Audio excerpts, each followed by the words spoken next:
సార్వత్రిక ఎన్నికల విధుల్లో పాలనే ప్రభుత్వ ఉద్యోగులు పోస్టల్ బ్యాలెట్స్ ను వినియోగించుకోవాలని అసిస్టెంట్ రిటర్నింగ్ అధికారి కోరారు. తిరుపతి జిల్లా గూడూరు తహసీల్దార్ కార్యాలయంలో ఏర్పాటు చేసిన మీడియా సమావేశంలో ఆయన మాట్లాడుతూ గూడూరు నియోజకవర్గంలో ఎన్నికల విధుల్లో పాల్గొనే ఉద్యోగులకు 2 విధాలుగా పోస్టల్ బ్యాలెట్ పేపర్ను అందజేయడం జరుగుతుందని తెలిపారు. నియోజకవర్గంలో పనిచేసిన వారు ఫామ్ 12 ద్వారా పోస్టల్ బ్యాలెట్ ఓటు హక్కును పొందవచ్చు అని తెలిపారు. గూడూరు డివిజన్లోని అన్ని తహసీల్దార్ కార్యాలయంలో హెల్ప్ డెస్క్ను ఏర్పాటు చేశామని తెలిపారు. ఇతర జిల్లాలకు చెందిన ఎన్నికల సిబ్బంది పోస్టల్ బ్యాలెట్ను వినియోగించుకోవాల్సిందిగా కోరారు. గూడూరు నియోజకవర్గంలోని గూడూరు మండలంలో గల ఉద్యోగులకు 2 విధాలుగా పోస్టల్ బ్యాలెట్ పేపర్ అందజేయడం జరుగుతుంది. ఉదాహరణకు ఒక ఉద్యోగి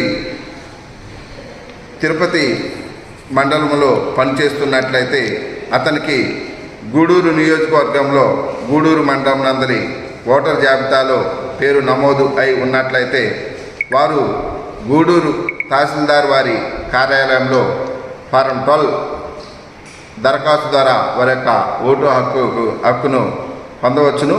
అదేవిధంగా ఇతర జిల్లాలలో ఓటు హక్కు కలిగి తిరుపతి జిల్లాలో పనిచేస్తున్న ఎన్నికల విధుల ఉత్తర్వులు పొందిన ఉద్యోగస్తులు వారు పనిచేస్తున్న మండల కేంద్రంలో తహసీల్దార్ వారి కార్యాలయం ముందు పోస్టల్ బ్యాలెట్ పేపర్ ఫామ్ 12 ద్వారా పోస్టల్ బ్యాలెట్కు దరఖాస్తు చేయవచ్చును.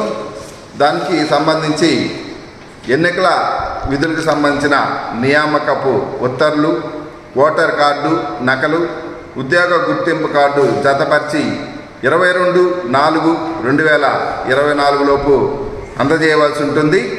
అదేవిధంగా గూడూరు గూడూరు డివిజన్లోని కాన్స్టిట్యున్సీలోని అన్ని తహసీల్దార్ కార్యాలయంలో హెల్ప్ డెస్క్లు ఏర్పాటు చేసి ఉన్నాము.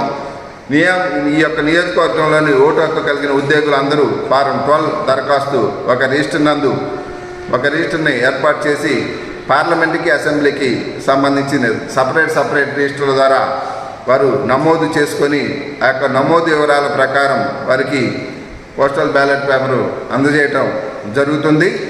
కాబట్టి ఇతర ఎసెన్షియల్ ఉద్యోగులు అంటే ఎన్నికల విధుల్లో నియమించబడిన ఉద్యోగులు, అత్యవసర శాఖల ఉద్యోగులు, పోలీస్ సిబ్బంది, అదేవిధంగా డ్రైవర్లు, క్లీనర్లు, వీడియోగ్రాఫర్లు, BLOస్కి అందరూ కూడా ఈ యొక్క పోస్టల్ బ్యాలెట్